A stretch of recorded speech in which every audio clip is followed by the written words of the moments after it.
Well, hey everyone, and welcome back. So I've got some sort of bad news. My marker appears to be dying out. Poor little guy. Not sure how much longer he'll be with us. That you can see the grayness in his stroke. But anyways, on to the subject of today's video. 2 videos ago in my introduction to folding video, I mentioned that antiform and anticline and synform and syncline are not synonymous terms, right? And there's a very clear difference, although many times they will be used interchangeably, foolishly, including by myself. I think in that video I used cline when I meant to say form 4 times, I think the final count was.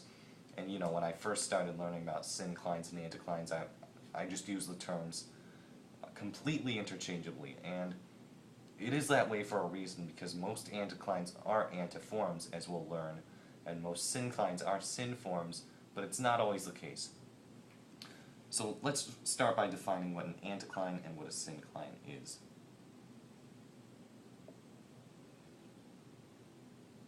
I'll just draw them side by side here with a little marker. So start over here. It's got an antiformal shape. We'll have A, B, C, and D. And then here we'll have the U shape. And we'll have A, B, C, and D. So right off the bat, you should be able to identify this one as an antiform and this one as a synform, right? However, when we're dealing with an anticline versus a syncline, it has to do with the relative age of the rock within the fold. So take the one on the left, for example.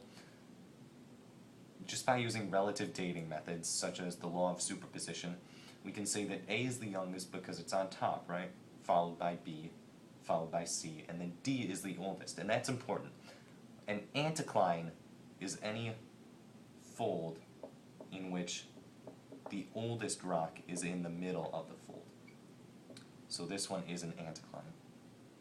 A syncline, it follows then, is any fold where the youngest rock is in the middle of the fold.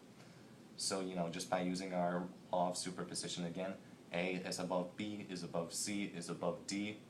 A is the oldest, followed by B, followed by C, followed by D. So it gets progressively younger as you go towards the center of the fold. Easy enough, right?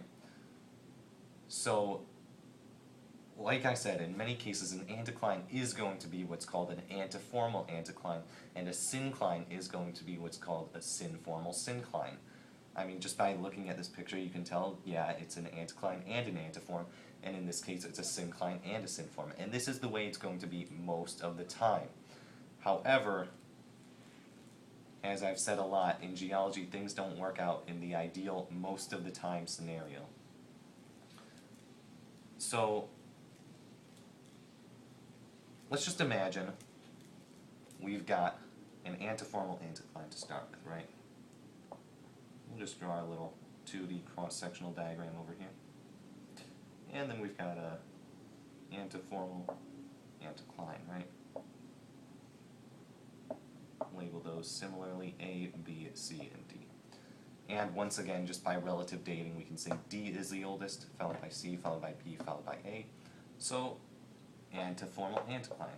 I'll just abbreviate that with anti. However, and this goes into the topic of my last video, which was the symmetry of folds. When an antiform is deformed so much that it actually has been rotated more than 90 degrees, we don't refer to it as an antiform anymore. We refer to, say, we have an antiform that's been rotated at 110 degrees, so that it's flipped in this direction. We no longer refer to that as an antiform that's been rotated 110 degrees. We refer to that as a synform that's been rotated 70 degrees, because antiform and synform are reflections of each other 180 degrees. So let's just imagine something like this happens. Over time we have a lot of deformation, more pressure being applied to this area, and we end up with something that looks like this.